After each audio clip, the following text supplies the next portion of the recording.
Good day to you. Welcome to Fairfield County Talk Radio. I'm John Marino, and welcome to What's Happening in Fairfield County. We are produced by Sharc Creative, made possible by Tough Lawn Service, Fairfield County Tick Control, also by Ecosystems Irrigation and Lighting, Gutter Brothers Home Services, Santa Fuel, New England Motor Oil, MDM Sanitation, Good Morning Wilton Earthscapes, Landscape Management and Development, Apollo X Pest Control, Dagny's Real Estate, and the Wilton Chamber of Commerce. We are joined, a return appearance by Ryan Fazio. Ryan Fazio, Fairfield County-based writer, and also an investor and a political analyst and consultant too. Ryan Fazio, welcome back to Fairfield County Talk Radio. Good to have you again. You recently wrote an article, it was for July 4th, about your pride in being an American and what the American dream means to you. Let's begin with your Polish stepfather. Even though your last name is Fazio, you have a Polish stepfather. I found that interesting. Now, he was able to navigate and make it through World War II, able to navigate through the Nazis and Stalin-era Russian slave labor, too. Yes, and thanks for having me on again, John. We talked, I think, just a couple months ago, and a lot has changed since then. So the one addition I'll make to my introduction is that I'm now also a candidate for state senate because there is a special election coming up in August, on August 17th for Greenwich, Stamford, and New Canaan. And you remember, of course, from my last appearance that was a seat I ran for last year. Right. So there was a resignation, and now there's going to be a special election on August 17th. And so I'm very excited to be running for that seat again in my home district. But, you know, part of the reason I've gotten involved in public service is because I love this country and I love my community, all its great traditions, and I want to help make it a better place. And that's part of the reason I wrote that New York Post article on July 4th, because I love this country. And I think it's important to remember the reasons why we love it and not take things for granted. So people who don't take things for granted are like my step-grandfather, Witold, who, yes, we have no blood relation. I'm not Polish. I'm a quarter Czech, though, so a little Slavic. But yeah.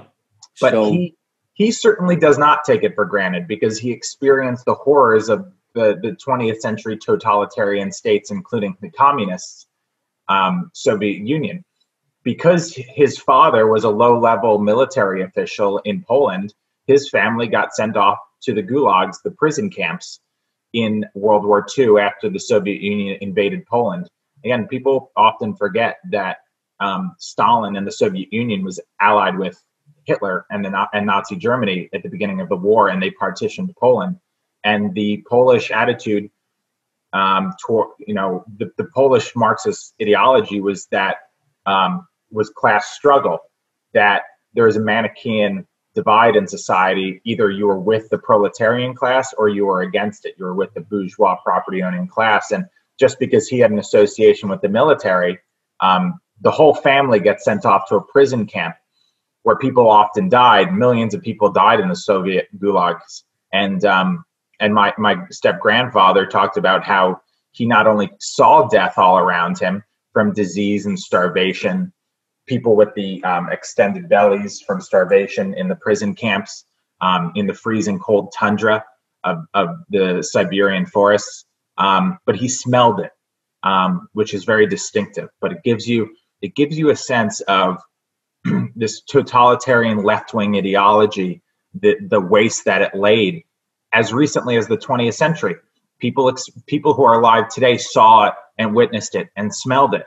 And so we should be very grateful for all the blessings we have in this country and understand that, for its flaws, and there are flaws because ever since Adam and Eve took a bite from the apple, man has been fallen. This is a great country and we should value that.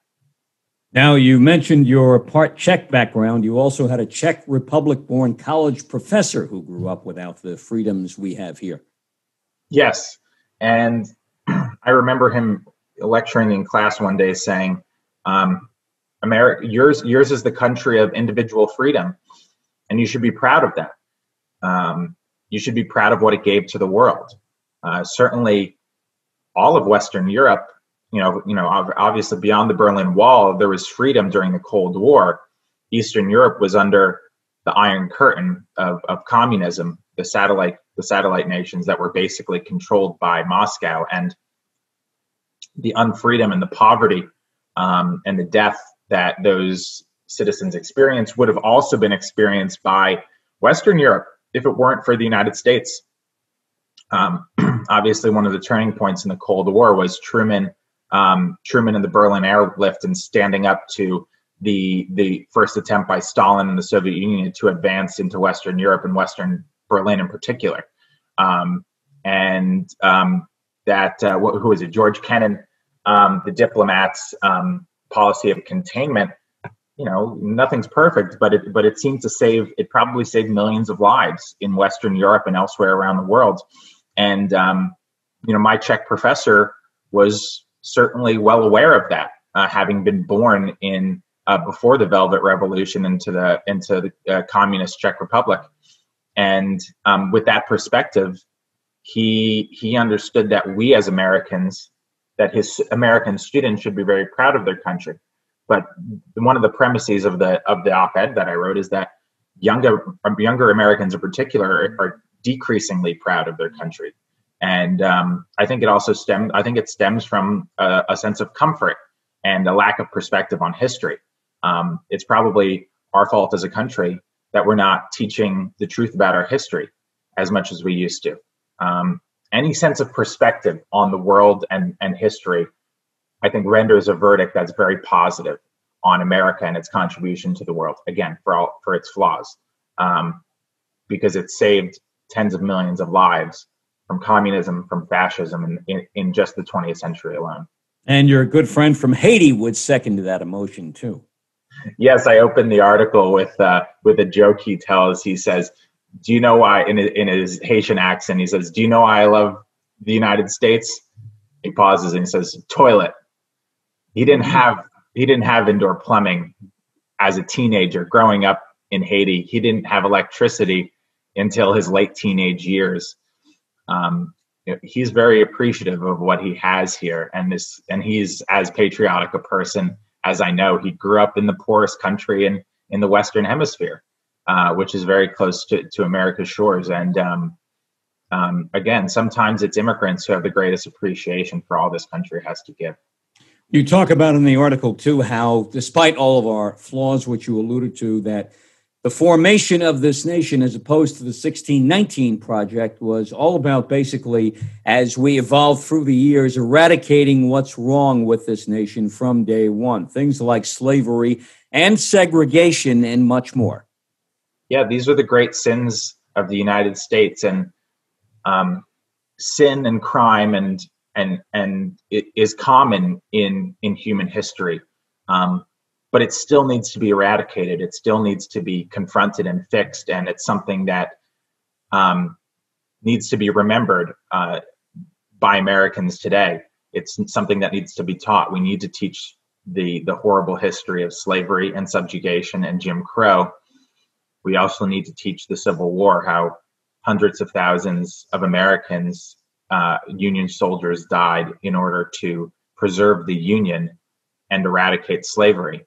And the many political battles which were fought in order to ensure equality for Black Americans under the law through the 1960s.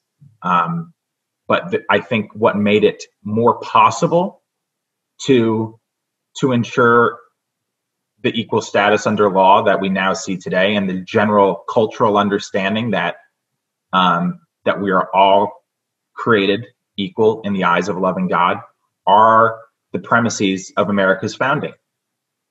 All men are created equal could not long coexist with slavery and segregation. Abraham Lincoln's behind me. A house divided against itself could not stand.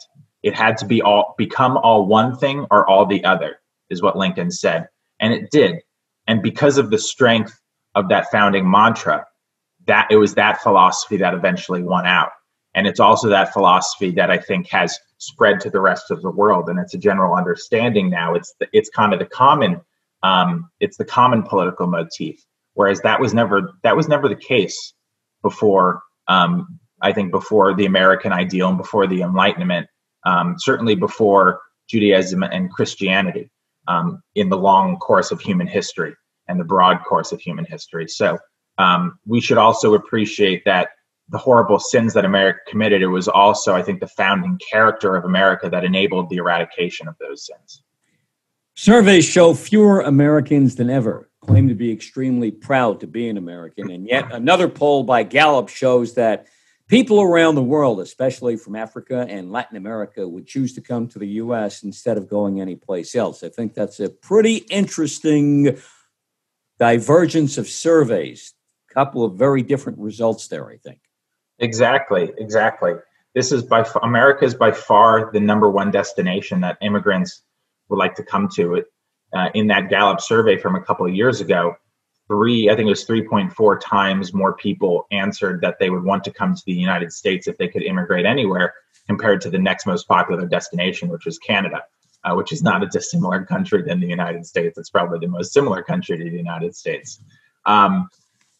So again, I think people who know the situation of the rest of the world are the ones who look to America as an example, as a shining city, as John Winthrop wrote centuries ago. And we should understand, we should put their desires and their understanding into context. How could America be, as its greatest critics say, a prejudicial place if well over 100 million people from Latin America, from Africa, from Asia, who might not believe the exact things that we do religiously, who might not look like us, who might not have a lot in common with us. What does it say about America that they would come here at the drop of a hat if they could? It says that maybe this is a tolerant place. Maybe this is a just place. Maybe this is a good place. America is, I think, only great because it is good. And so, again, these people would upend their lives to come here from every corner of the earth. That says something very positive about the country that's been built. Oh, by the way, that decline in American pride comes from mostly younger Americans. How come? Well, I don't know. I think one hypothesis I advance is that we're not doing a good job of teaching younger Americans what this country is about, what it is in context of the world, and what its history contains. So I also cite a study by the Woodrow Wilson Institute that says that over 70% of senior citizens, of Americans over the age of 65, could pass a citizenship exam in the United States, but under 20% of Americans under the age of 40 or 45 could do so. I don't think that the mental abilities of older Americans are so much higher than younger Americans. It's clearly something in our culture and in our education system that we're not teaching younger Americans the facts, the truth about our nation's history and its system of government. And it's much easier to dislike something or hate something even, or resent it, if you do not understand it. And so we do not necessarily need to push a line of thinking on younger Americans. We do need to teach them the facts, the simple facts, why we have three branches of government, what they are and why we do, what the Declaration says, what rights the Bill of Rights guarantees, why we fought a civil war, what amendments came after the Civil War. These are vital facts and understanding about our nation's history. If we do not have some sort of common understanding, a sharing of basic facts, then it's more difficult to coexist and operate in a functional democracy. And it will only get more difficult as older generations die off and as younger Americans take the fore in leadership in America's system. 9/11 happened 20 years ago, Ryan Fazio. When that calamity occurred, the darkest day in our nation's history in all likelihood, you weren't likely a teenager yet. Over the course of these past 20 years, What have you learned about 9/11? What does it mean to you to be an American? How has 9/11 maybe shaped what you think about this country? It's very interesting that people who graduated high school last year weren't born on 9/11. So now it's a part of our history, and it's something we have to teach. I remember where I was, like most Americans on 9/11. I was 11 years old. I remember, I think I was in the nurse's office of my middle school, and I overheard, a conversation through the vents in the principal's office, and it was about the attack that happened. And we had, I think I got picked up early because obviously I grew up in Greenwich, and that's a stone's throw from Manhattan. So I think people in this area were very concerned. I remember that some of my brother's classmates' parents passed away in the attacks. It was, it was such a horrible day, such a tragic day in our nation's history. It might have been the highest civilian death toll in a single day in American history, but I'm not sure. It also showed the mutual love that Americans have for one another during trying times, and it showed that we do come together when we need to, and the outpouring of patriotism was heartening in the aftermath. It remains to be seen whether the decisions that our nation's leaders made in the aftermath were the correct ones. I think in hindsight, and I say this as a Republican, that the decision to invade Iraq was not a good one. Have we come together during the COVID era the way we should? No, we certainly Democrat, haven't. Republican, et cetera. No, we certainly haven't. I mean, I think that a lot of our nation's leaders, maybe on both sides, did not always behave themselves in the proper way during COVID, and sought to use it for political means as a political cudgel, one against the other. We talked about COVID policies last time I was on your show with the article I wrote about how there did not seem to be a major positive payoff in terms of lives saved. At least that could be discerned from the data from the lockdowns, which lasted a long time and destroyed a lot of jobs and opportunity. But it is a very sad thing to see, and also a very good point you make that 20 years after 9/11, when Americans came together in the immediate aftermath of 9/11, that this great tragedy, which was the fault of if it was anyone's fault, it was the fault of a foreign bellicose government in China. It wasn't the fault of anyone here, but I think our nation's people wanted to come together, but I think a lot of our nation's most vocal people and leaders politicized the matter, and I think that's also a tragedy. Ryan Fazio, writer, investor, political consultant, and analyst. You are running for the state senate again in Fairfield County. Why? Well, I love this community. I grew up here. I went to the public schools here. I've worked here in renewable energy. I serve in the local government in the town's energy efficiency committee on the town legislature in Greenwich. This place is my home. I love it, and I want to help serve it faithfully. And the reason I originally ran last year is the same reason I'm running now. Not only that I love this community, but also I think the state leadership has failed our community and our state writ large. I think the consequences of bad government in Hartford are clear. Connecticut, we just found out last week, now is tied for the highest unemployment rate in the country. It has the fourth lowest rate of economic growth since 2007. It has the second highest taxes, the second highest debt burden, the eighth highest cost of living. Crime is surging, and the state government wants to take more and more power over local communities and local governments' choices that they make in the lives of their citizens. By any measure, the political class in Connecticut is failing regular citizens, and I want to see that change because I think with a positive change, the greatest days for the people in our state can be ahead of us. So why do you think Connecticut is heading downhill? These numbers you talk about, unemployment, et cetera. I think it's because of very bad political decision making.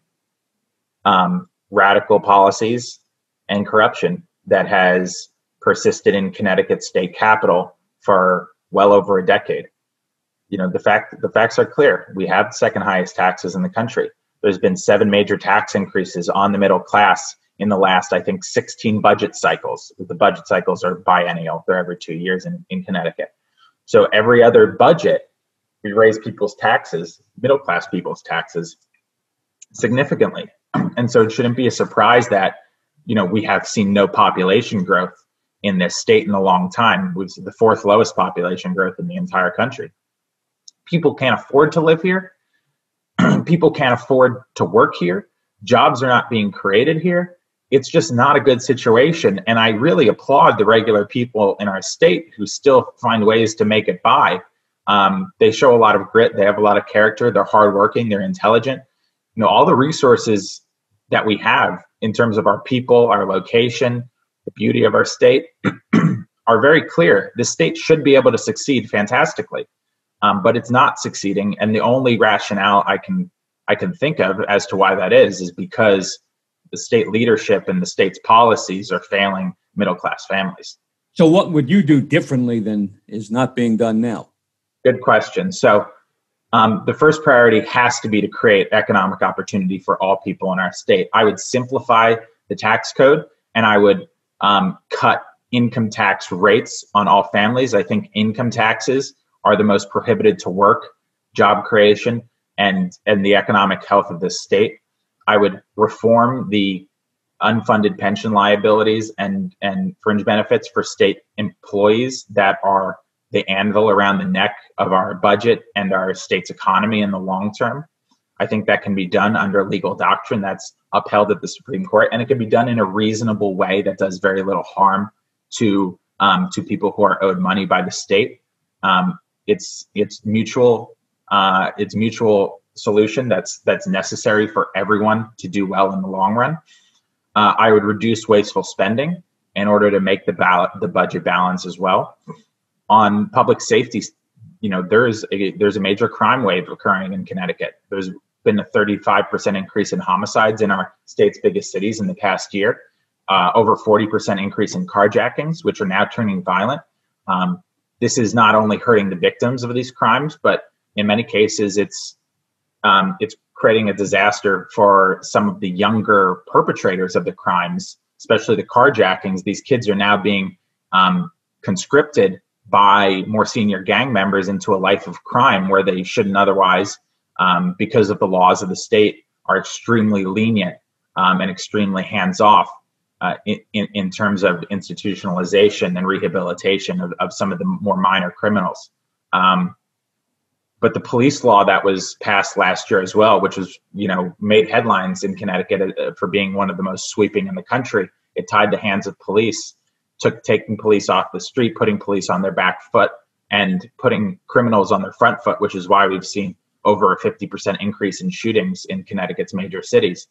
So we have to keep people safe. That's the foremost job of government. And finally, I would say we need to protect some of Connecticut's greatest traditions and institutions, including home rule, the ability of localities to have a significant say in the town's planning, how the town's schools run.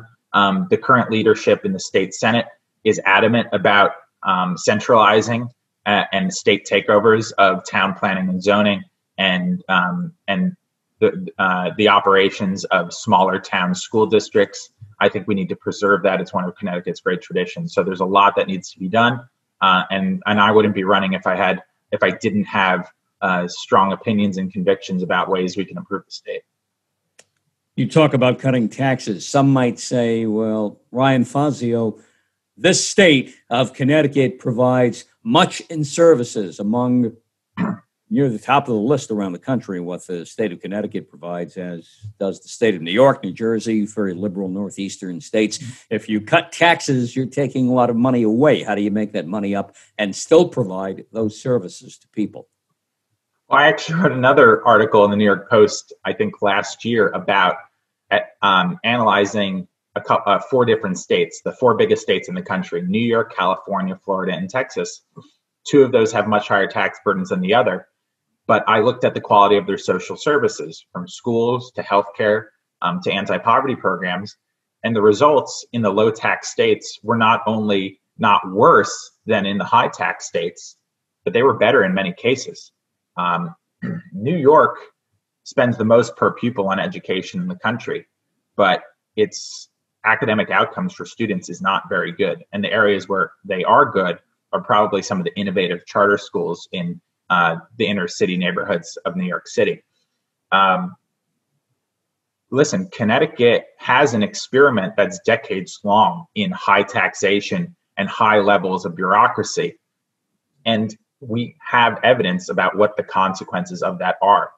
In the past 30 years, since 1991, in which time Democrats have had control of the state legislature completely for 28 of 30 of those years, poverty increased 47%. Now, that tells me that the high levels of taxation and bureaucratization and whatever the social services that are being produced in this state are not actually producing positive outcomes. If anything, they're destroying the institutions and the means necessary for people to pull themselves out of poverty and into the middle class. The best anti-poverty program around is a full-time job. The percentage of Americans who are in poverty who have a full-time job is something like 2%, whereas the total poverty rate is like 14 or 15%. So we need to create jobs and opportunity for people, not tax people and try to run their lives with invasive bureaucracy. You came oh so close last November as the Republican candidate for the state Senate in southern Fairfield County, the Greenwich area, Cobb, New Canaan, southwestern part of Fairfield County. What did you learn then that you can apply now, this time around, as you run again? Well, I think more than anything, I learned that in the past few years that the most powerful and the best quality that any public servant can have is to listen. And so the more and more, and I know I'm on a talk show and I'm talking a lot, but that's why we have you. Yeah, but you invited me, so yeah. But the most powerful tool and the most valuable tool you have as a public servant, I think, is your ear. And so the longer I spend doing this, the more I listen. It's like free advice. It's so valuable to me to understand more about the people in my community, learn more about my community. That's one of the reasons I love doing this, because I find that I'm learning so much. And the more I learn, I think the more that I can help in the end. So, the best thing I've learned is that listening is very important, and you can become a better person and a better leader in your community the more you listen and the less you talk. Do we need to reform voting rights in Connecticut, a la what's going on around the country, especially down south? Well, I think that so much of this debate has been politicized, but regular people, I think Americans, whether they're Democrats or Republicans or independents, are generally of the same mind, that they want voting to be easy and secure. Like 80% of Americans are in favor of voter identification. It's common sense, right? That if you're going to go into a movie theater or into a bar or onto an airplane or get an apartment or open a bank account, you need to show some form of identification for security purposes. The same for the ballot box, which is, where our democracy happens. At the same time, I think we should have alternative ways to voting in person regularly for people to vote easily. I'm in favor of absentee ballot voting in Connecticut. I don't think it should be too expansive. There are limits on the logic of these things. Like I think early voting is not necessary if you have adequate absentee ballot voting. So I think there are reasonable, measured, balanced solutions to these debates. Politicians are trying to divide people using this issue. I think there's common sense answers. If you did not get what you want in Hartford, would you pick up and go to Washington, D.C. and kind of hang out, hide out there? No, that's probably the worst place in the country. Washington, D.C. No, man, that sounds awful, John. No way. I do want to point out, too, that the group of Texas legislators who went to Washington, D.C., who decry needing to be able to prove you are you when you vote and show some form of ID, most of them at the hotels they showed up at had to provide a form of ID in order to register and be able to stay there. Yeah, so I found that to be most ironic. Good Ryan point. Fazio, writer, investor, Fairfield County-based political analyst and consultant, and again, the Republican candidate for the state Senate in southern Fairfield County. Best of luck to you throughout the campaign. Ryan, let's talk again soon. Thanks a lot for having me, John. We'll talk again. Yeah, right here in Fairfield County Talk Radio, produced by Sharc Creative. What's happening in Fairfield County? I'm John Marino, and we are made possible by people like Tough Lawn Service and Fairfield County Tick Control, also by Echo Systems, Irrigation and Lighting, Gutter Brothers, Home Services, Santa Fuel, New England Motor Oil, MDM Sanitation, Good Morning Wilton, Earthscapes Landscape Management and Development, and Apollo X Pest Control, along with Dagny's Real Estate and the Wilton Chamber of Commerce. Catch all of our Fairfield, Westchester, Rockland, Putnam, Dutchess, and Orange County Talk Radio programming on our YouTube channel, Sharc Creative YouTube.